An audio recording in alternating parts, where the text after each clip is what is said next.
The function we're learning about today is called a logarithm, which is a weird word at first, so y'all say it to yourself, logarithm. Logarithm. They make logarithmic functions, and this kind of function shows up a lot in data. When I know that my dad's an engineer, I forgot what kind, but he uses logarithmic graphs all the time. I mean, it's far beyond what we're going to learn today, but this is something applicable to like some jobs in the real world. Could be done on a log scale, which is really cool.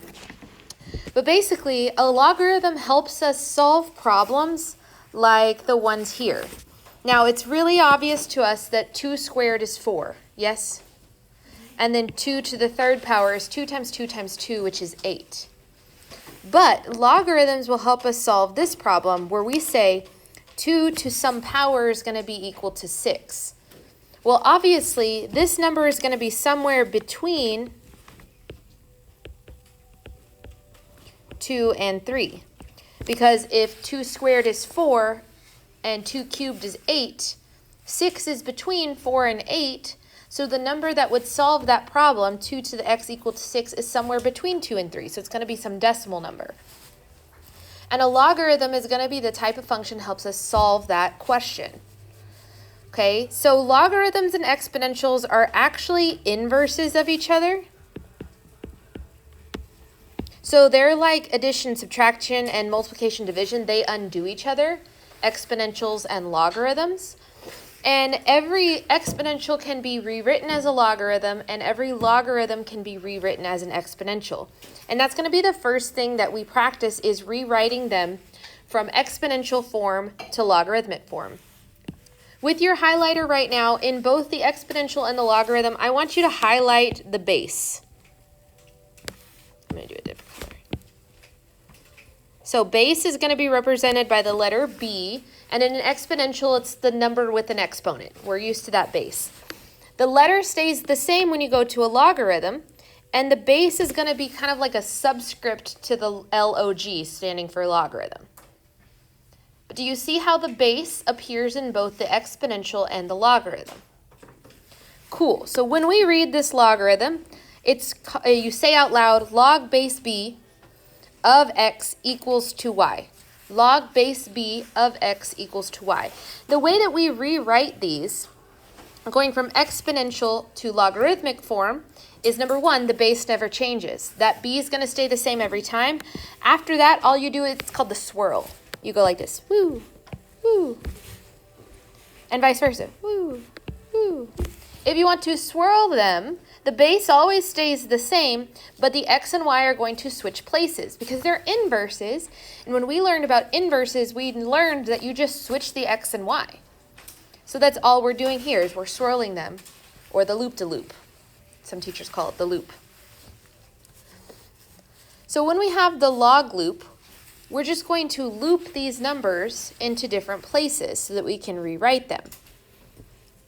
Okay? So we practice. We're just going to rewrite this logarithm so that it is an exponential. But what I want you to do every time we're doing these problems, especially in our notes, is I want you to highlight the base. What number is in the same position as the b for base?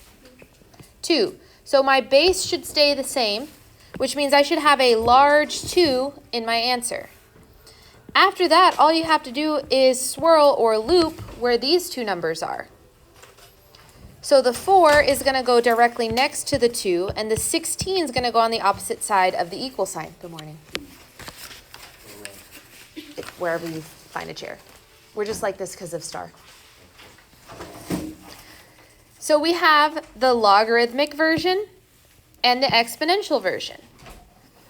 Now, these are true mathematical statements. 2 times 2 times 2 times 2 is 16.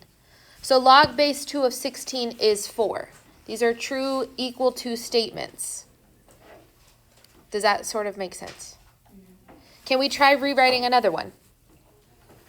In problem 2, what is the base number? 12. Highlight that little 12. That number should stay the same. You should not change the base. Logarithms, bases are those tiny little subscript numbers, and in exponential, they're the big number with the exponent. What exponent should I give this number 12? 1, because these need to switch places. So 12 to the first power is 12. Well, that makes sense, and it would be really weird if I wrote down 12 to the 12th power equal to 1. That's not a thing. 12 to the 12th power is a ginormic number.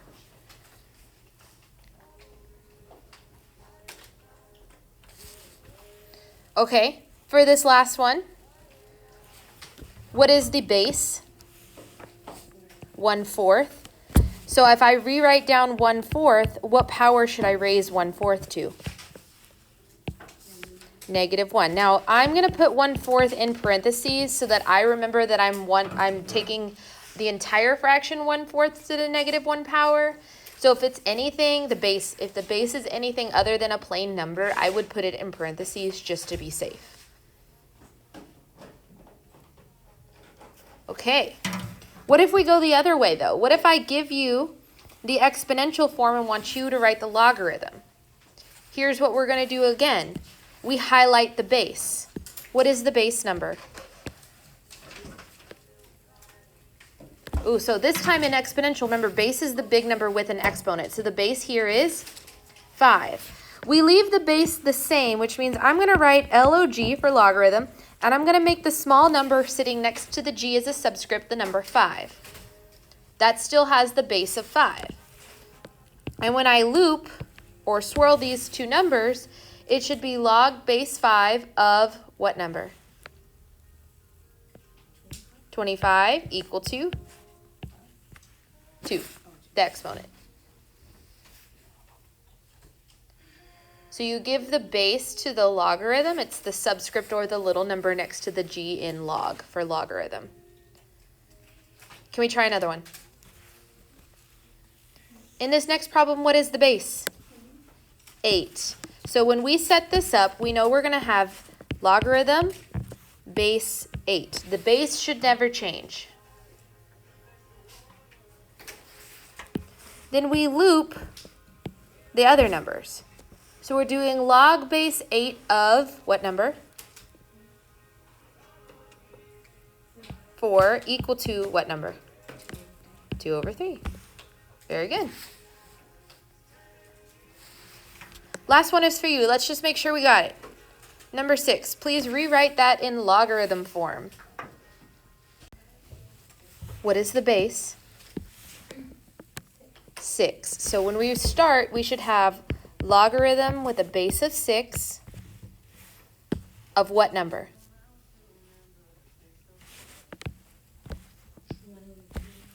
1/216, yeah, equal to?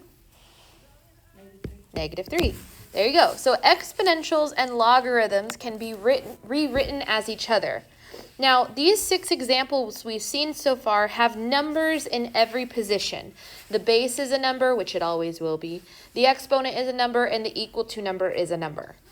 But that's not always going to be the case because, of course, we're going to ask you to solve some of these or evaluate some of these logarithms.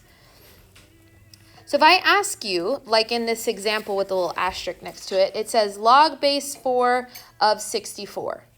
The question that I'm really asking you here, because there would be like an equal to and then like a number right there. That's what we're trying to find.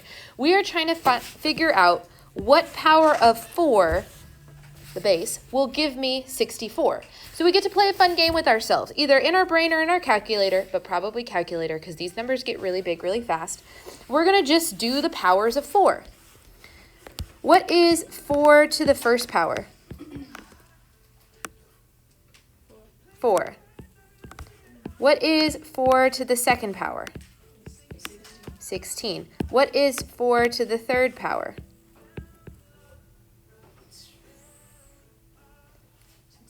64. Oh, snap. Isn't that what we were wanting? We wanted to know what power of 4 would give me 64. So what power? 3. So the logarithm base 4 of 64 is 3 because that's the power that gives me 64. So you see how you kind of have to work backwards? But we work in exponential because we can multiply numbers and we can multiply numbers in our calculator, raise them to powers, but we can't really do that for logarithms. So, yep, so for this one, the question we would ask ourselves is what power of base 2 would give me 32? So what we're trying to figure out is if I raise 2 to some power x, it should be equal to 32. What number should go right there so that I get 32? So here's what you do. You take your calculator and you do 2 raised to the 1. No. 2 raised to the 2. That's 4. 2 raised to the 3. That's 8. 2 raised to the 4. 16. 2 raised to the 5. Boom, 32. So you just go by process of elimination here that this number is 5. So log base 2 of 32 equal to 5 because 2 to the 5th power is 32. Can you guys do the 8th example right there? Example number 8. Log base 3 of 27 is equal to some number. I want you to figure out what number it is. Hopefully that's enough time for you to think. Remember, what we're solving here is for what power of 3 would this be equal to 27? That's the loop or the swirl that we just did. And what power did you get when you tried numbers? 3. If you did 3 to the 3rd power in your calculator, it will say 27, which means log base 3 of 27 is 3. We just have to go back and forth between these two forms to answer this question. Now this next one kind of amps it up just slightly, but not bad. And you're going to see how we get here. It has two forms, but it's the same exact equation. It says log base 5 of 0.2 is equal to log base 5 of 1/5. Literally all it's just telling you that 0.2 is the same as 1/5. So if you're given a decimal, probably want to change it to a fraction. Fractions are actually better. Because this problem is asking me what power of 5 would give me 1/5? Now, if you start doing powers of 5, numbers are going to get really, really big. 5 squared is 25. 5 cubed is 125. That's not going towards the number 1/5, making it smaller. How do you think we could make the numbers smaller instead of making them bigger? Using negatives. Let's try it. So instead of trying to make the number bigger with big numbers in the exponent, when you put a number here, you're going to want to make that number negative. When you want to make the number smaller, that's decay. Remember growth and decay? When we want to make them smaller, that number should be negative. When we want to make them bigger, that number should be positive. We want to make 5 smaller instead of bigger, so we're going to use a negative number. What negative number did we need to put in the exponent to make it 1/5? -1. That's it. So the process is still the same. However, again, whenever you're trying to make the number smaller, you're going to want to use a negative number instead of a positive one.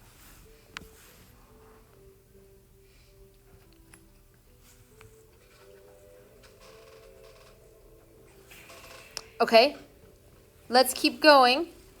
Make you think a little bit more. If we rewrite this one in exponential form, what is the base? 36. Okay, so we're trying to figure out what power of 36 would give me 6. Now, we just said that if you wanted to make the number smaller, you use negatives. Let me go answer the phone.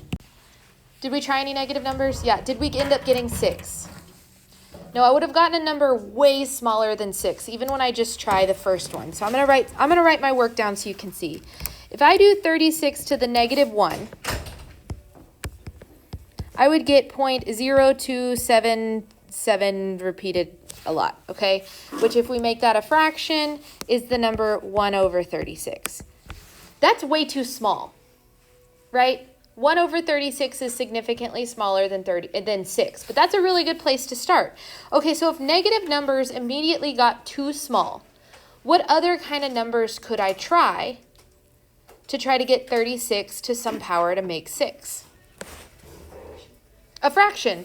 Okay, let's take it easy. What's like a very easy fraction to use? A half. Let's try it. If we do 36 to the 1/2 power, and we ask our calculator to calculate that for us, what do we get? Try it. 36 raised to the 1/2 power. Oh, snap, that's what we wanted, right? So the power that makes 36 equal to 6 is a half. Now let me explain why that works, because some of you are probably like, that seems weird. Number one, if the negatives don't work, we try fractions. Okay, but remember, something to the 1/2 power, when we learned about radicals, that's the same thing as taking the square root. What is the square root of 36? 6. So all of this is coming back together. This is actually a radical problem, seeing if you remembered your radical rules, and that something to the 1/2 power is like taking the square root. So this little section right here is a little bit of investigation, because you have to kind of do this thinking. What power of the base will give me the number I care about? If the number is bigger, you use big numbers. If the number is smaller, you try negatives. And if negatives get too small, you try fractions. For the most part, the fractions will be like cute fractions, like a half, a quarter, a third. Those are going to be generally the ones that you see just because of the problems that we pick specifically. Are there any questions on the front of these notes? So far, we've rewritten and we've evaluated logarithms, but we're about to bump it up a little bit. On the inside, we have a couple very, very useful logarithms, so useful they got to be their own kind of logarithm. The first kind of logarithm is called a common logarithm. In a common logarithm, the base is always going to be the number 10. And mathematicians, you know we're lazy. We wrote log base 10 so often because it's such a common occurrence that when we just write the letters LOG with no number right here, we mean 10.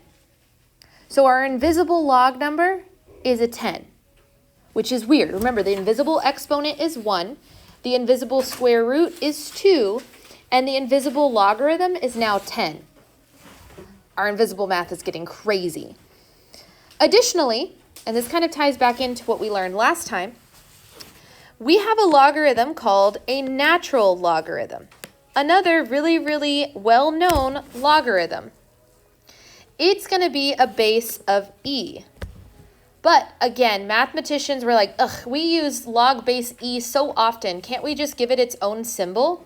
And they're like, okay. So instead of writing log base e, what you're going to see is this new form, ln. It stands for natural log. Now, I'm sure you're thinking to yourself, natural log, but ln, those letters are backwards. Correct. Math was not created in English.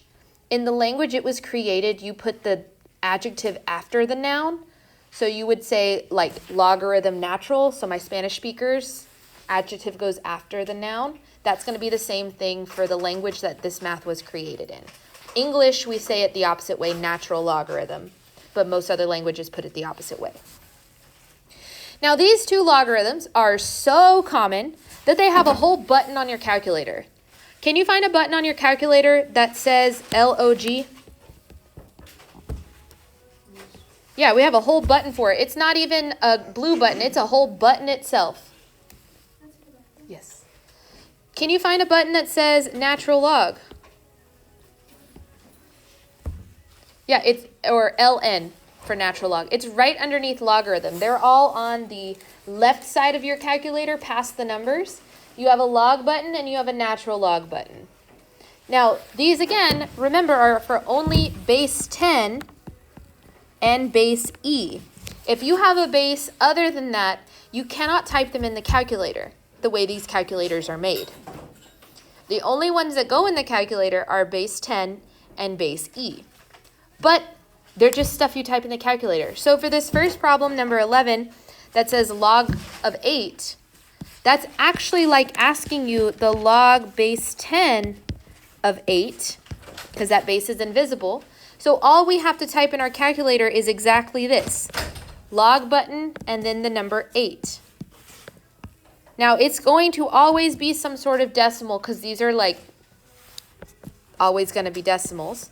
But when you press in your calculator log and then 8, what does your calculator say? Yeah, it's going to be a string of decimals.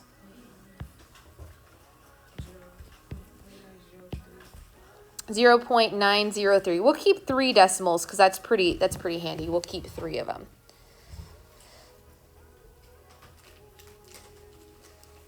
For this second one, since this is a common logarithm, all we have to do is press the ln button and then 0.3.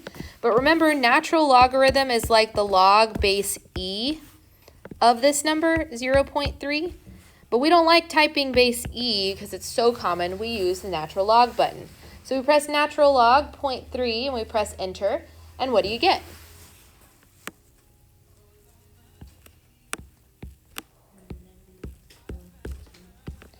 Negative 1.20, we'll keep 3 decimals, so 204, round up.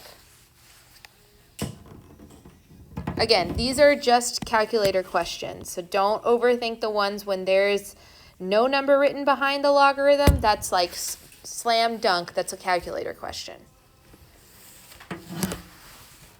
So easy, we don't have any more examples of that until you get to your homework. But what we do have is a few log rules that are due to the fact that logarithms and exponentials are inverses of each other. Basically, what's going to happen on these 4 examples, do you notice how the big base and then the little base on the logarithm are the same? Do we see that? That basically cancels each other out. So all I'm left with is x, that power. And every time the bases match, that's going to happen. No matter what form it's written in. Do you see in the second one, log base, man, I keep going to the pen. Log base b of b to the x. You see how the bases match? Those are going to cancel each other out. What do you think this is going to be equal to? X. This even works for natural logarithms, but it's sneakier with natural logarithms because you see the base of e, and you have to know that the base is e on a natural log. But when you notice that, again, the e's are going to cancel each other out, and all I would be left with is x.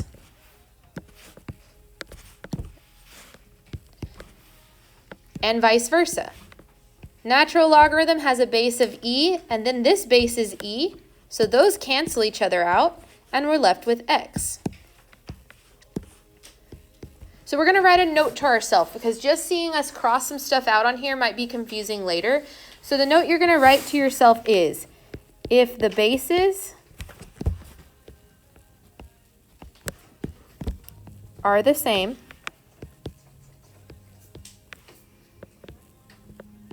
they cancel. Now the whole thing doesn't cancel to 1. There's always something left. The of number or the other exponent is going to be what's left over. Just the logarithm and the base of the exponential cancel out, not the other exponent and not the of number. But that means these problems are really pretty simple.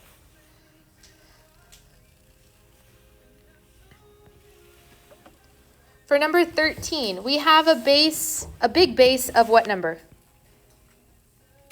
10. And then we just have the word log, which is a common logarithm with what base? 10. Well, those 10s are going to cancel out, so what is this equal to? 4. Ah, we love when math is easy like this. Bless you. This next one, big base of what number? Little base of what number? Those cancel out, so what am I left with here? X. And it doesn't matter if that exponent is more complicated than just a plain number. Like in number 15, if I have a little base of 7 and a big base of 7, those are going to cancel, but what's left this time? Negative 3x. Whatever is not part of the bases is what's left over. Oof, but what if we have a problem like 16? Those bases aren't the same. What should we do?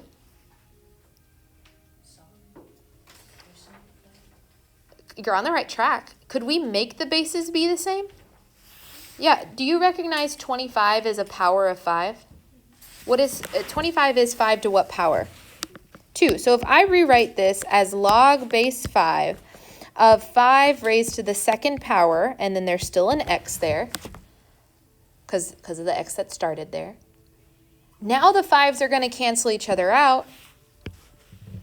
And what's left over? 2x. So if it's not, but you can kind of tell that's the problem you're using, or if you notice that there's a pattern there, that the numbers are related, go ahead and make them be related. Now our big powers I know we're not all that comfortable with, but does anyone notice that the power 2, or the base 2, and the number 64 are related? Yeah, if I were to try to rewrite this to where the 2's could cancel out, I'd have log base 2 of 2 to what power? Try the powers of 2 in your calculator. Figure out what power it is. Power 6, right? So this is going to be 2 to the 6x, since that x was already there. Then the log and the 2's cancel each other out, and what am I left with? 6. Do we feel okay about that rule where the bases will cancel each other out? Cool. It's a really simple concept, but it's weird because these are such advanced functions. Now, being that they're inverses of each other, these next questions are going to get really, really pretty easy. It says find the inverse. Now, if we remember what finding an inverse means, and we might not because it's been a minute, but when we found an inverse, what we did is we switched the x and y.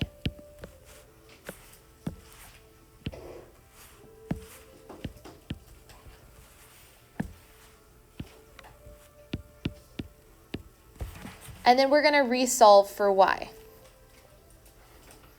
Okay. First of all, f of x is really fancy, but f of x stands for what?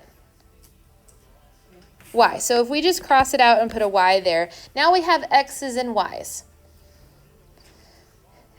In the process to finding an inverse, you straight up just switch the x's and y's. So I'm going to do this. X equal to 6 raised to the y power.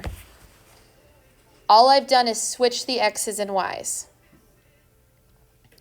But now I want to rewrite this to where it says y equals. And before, when we did inverses, you had to think about inverse operations. Add, subtract, multiply, divide. But this is an exponential.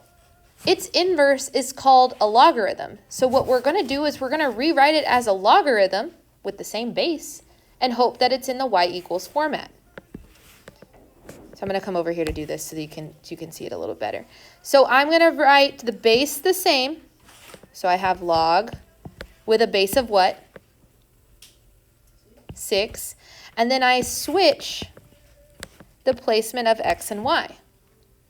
Meaning, next to the number 6 should now be the letter x.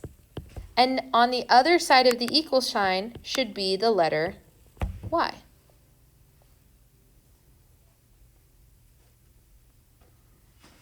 That's just the loop. To finish this out, because there is a specific notation we use for inverses, we're going to say f inverse of x is equal to log base 6 of x. And all that means is that we rewrote this with the fancy y, changing the y equals to f inverse equals.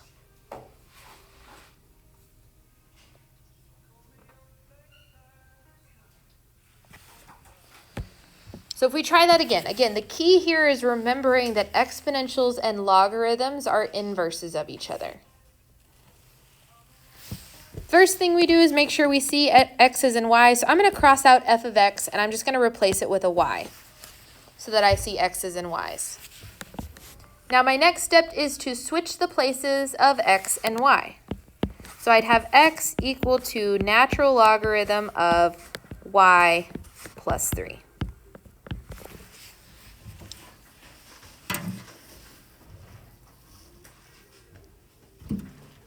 Okay, if it's already in logarithm form, what's its inverse?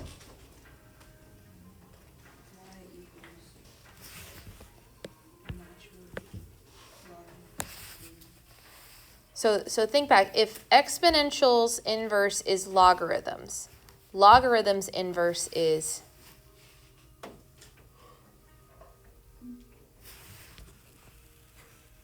We need to write this down because we don't get it up. It's okay. We're learning. If we have an exponential, its inverse is a logarithm. which means that this goes right back and forth. The inverse of a logarithm is going to be an exponential.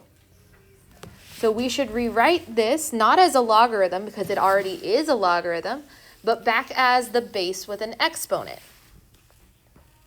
Okay? The thing I've been saying this whole time is that the base never changes. What is the base number here? I don't see it. But it's next to the ln. So what's the base when it says ln? E. Very good. That's a natural log, so my base is the natural number. Then I have to flip-flop this, which means next to the base, next to the blue part, should now be the letter x. And on the other side of the equal sign should be y plus 3.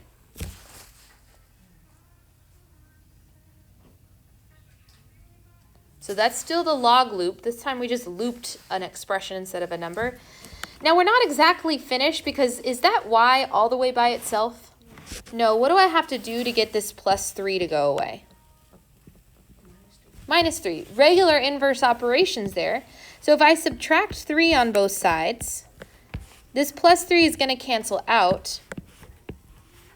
And I'm going to have e to the x minus 3 equal to y.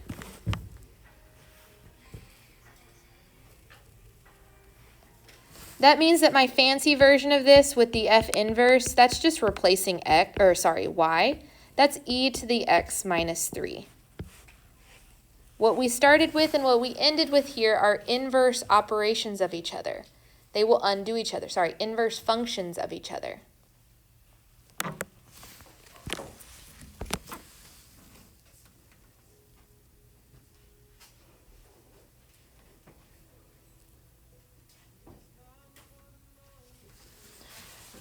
The next thing I need us to recognize about logarithms is, again, an application of the fact that they are inverses. When we look at graphs of logarithms, they should be inverses of exponentials.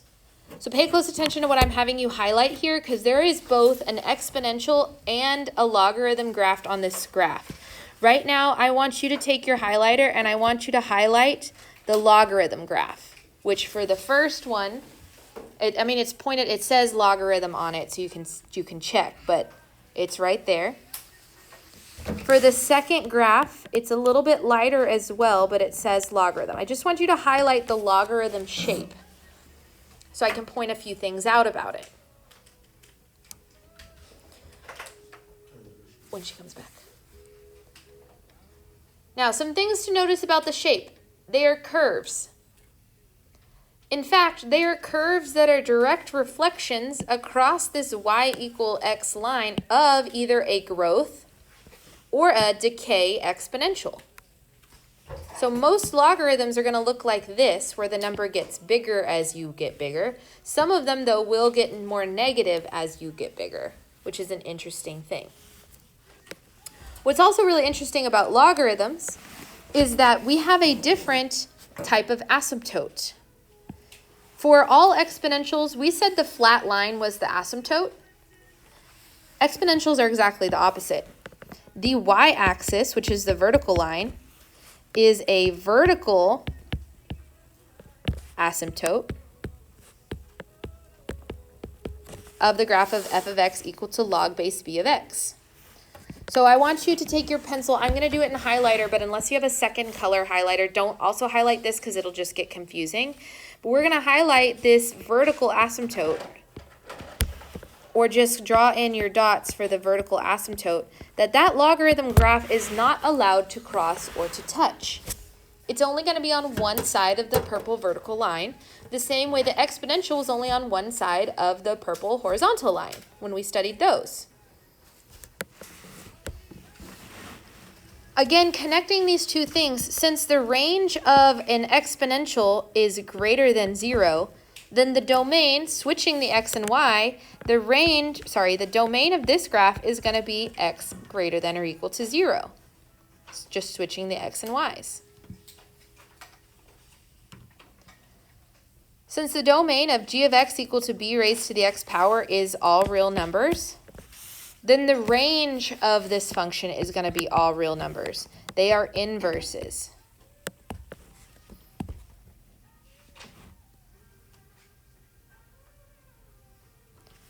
So to simplify all these words, because I know that's a lot of words here, I want you to write the following.